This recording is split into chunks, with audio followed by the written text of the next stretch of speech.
Oui, alors Adrien Buclin, je suis candidat Ensemble à gauche au Conseil d'État vaudois et aussi élu au Grand Conseil depuis 5 ans.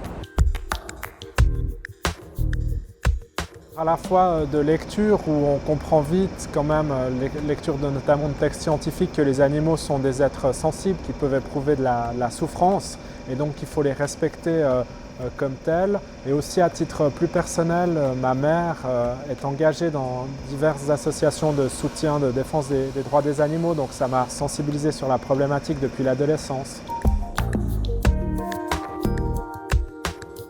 Depuis 5 ans au Grand Conseil vaudois, il y a eu plusieurs occasions de s'engager pour cette cause, notamment en faisant la promotion de journées végétariennes dans la restauration collective. C'est encore très timide ce qui se fait à mon avis parce qu'il y aurait vraiment urgence à réduire notre consommation de viande aussi pour des raisons écologiques. Et puis Ensemble à gauche, on est aussi intervenu sur la question des conditions d'abattage des animaux pour qu'il y ait davantage de contrôle, aussi sur les transports, où on a des transports dans de très mauvaises conditions. Donc nous sommes intervenus sur ces différents thèmes. Je pense notamment à la production de fourrure où il faut tuer des milliers de bêtes et aussi dans des conditions vraiment odieuses, des électrocutions. Et puis bien sûr le gavage pour la production de foie gras. Donc là je pense qu'en priorité l'interdiction du foie gras et de la fourrure, ça pourrait être des mesures qui doivent être défendues au niveau politique.